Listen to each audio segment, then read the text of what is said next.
ಎಲ್ರಿಗೂ ನಮಸ್ಕಾರ. ದಯಾ ಮರಣ ಎಂದರೇನು? ಇಂಗ್ಲೀಷಲ್ಲಿ ಮೆರ್ಸಿ ಡೆತ್ ಅಂತ ಕರೀತಾರೆ. ಇದು ಫಾರಿನ್ ಕಂಟ್ರಿಗಳಲ್ಲಿ ಲೀಗಲ್ ಆಗಿದೆ. ನಮ್ಮ ಇಂಡಿಯಾದಲ್ಲಿ ಸುಪ್ರೀಂ ಕೋರ್ಟ್ ಅನುಮೋದನೆ ನೀಡಿದೆ. ಇದರ ಬಗ್ಗೆ ತಿಳ್ಕೊಳ್ಳೋಣ ಬನ್ನಿ. ಕರ್ನಾಟಕ ರಾಜ್ಯದಲ್ಲಿ ಗಂಭೀರ ಕಾಯಿಲೆಗಳಿಂದ ಬಳಲುತ್ತಿರುವ ರೋಗಿಗಳಿಗೆ ಅವಕಾಶ ನೀಡಿ ಎಂದು ಸರ್ಕಾರ ಆದೇಶಿಸಿದೆ. ಈ ಸಂಬಂಧ ಆರೋಗ್ಯ ಮತ್ತು ಕುಟುಂಬ ಕಲ್ಯಾಣ ಇಲಾಖೆ ಆದೇಶ ಹೊರಡಿಸಿದ್ದು, ರೋಗಿಯು ಘನತೆಯಿಂದ ಸಾಯುವ ಹಕ್ಕಿನ ಬಗ್ಗೆ ಸುಪ್ರೀಂ ಕೋರ್ಟ್ ನೀಡಿರುವ ನಿರ್ದೇಶನವನ್ನು ಅನುಷ್ಠಾನಗೊಳಿಸಲು ರಾಜ್ಯ ಆರೋಗ್ಯ ಇಲಾಖೆ ಐತಿಹಾಸಿಕ ಆದೇಶ ಹೊರಡಿಸಿದೆ ಎಂದು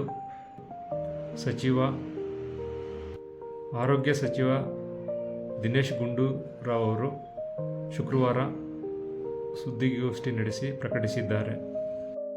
ಮಾರಣಾಂತಕ ಕಾಯಿಲೆಗಳಿಂದ ಬಳಲುತ್ತಿದ್ದು ಚೇತರಿಸಿಕೊಳ್ಳದೆ ಜೀವನ ಪೂರ್ತಿ ಸಂಕಷ್ಟ ಅನುಭವಿಸುತ್ತಿರುವ ಸ್ಥಿತಿಯಲ್ಲಿದ್ದವರಿಗೆ ದಯಾಮರಣಕ್ಕೆ ಅವಕಾಶವನ್ನು ನೀಡಿದೆ.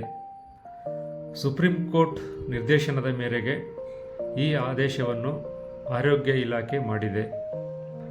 ಈ ಮಾರಕ ರೋಗದಿಂದ ಬಳಲುತ್ತಿರುವವರು, ಅಂದರೆ ಬ್ರೈನ್ ಡೆಡ್ ಆಗಿರುವವರು, 85-90 ವೃದ್ಧಾಪ್ಯ ಹೊಂದಿದ ರೋಗಿಗಳಲ್ಲಿ ಯಾವುದೇ ರೀತಿ ಆಹಾರ ಸೇವಿಸುತ್ತಿಲ್ಲ, ಬೆಡ್ಡಲ್ಲೇ ಇದ್ದಾರೆ ಅಂಥ ರೋಗಿಗಳಿಗೆ ಸ್ವಇಚ್ಛೆಯಿಂದ ವ್ಯಾಲೆಂಟ್ರಿಯಾಗಿ ಅವರು ದಯಾಮರಣಕ್ಕೆ ಅವಕಾಶ ನೀಡಿ ಎಂದು ಸುಪ್ರೀಂ ಕೋರ್ಟು ಆದೇಶ ಮಾಡಿದೆ. ದಯಾಮರಣಕ್ಕೆ ಸ್ವಯಂ ಇಚ್ಛೆ ವ್ಯಾಲೆಂಟ್ರಿಯಾಗಿ ಇಚ್ಛಿಸುವವರು ಗೌರ್ಮೆಂಟ್ ಹಾಸ್ಪಿಟಲ್ಗೆ ಹೋಗಿ ಚೀಫ್ ಮೆಡಿಕಲ್ ಆಫೀಸರ್ ಹತ್ರ ಒಂದು ಅಪ್ಲಿಕೇಶನ್ ಕೊಡಬೇಕಾಗುತ್ತೆ, ಸಂಬಂಧಪಟ್ಟ ಅಧಿಕಾರಿಗಳಿಗೆ. ಅದಾದ ತಕ್ಷಣ ಅರ್ಜಿ ಅನುಮೋದನೆ ಆದ ತಕ್ಷಣ ಮುಂದಿನ ಪ್ರೋಸೆಸ್ ಮಾಡಲಾಗುತ್ತದೆ.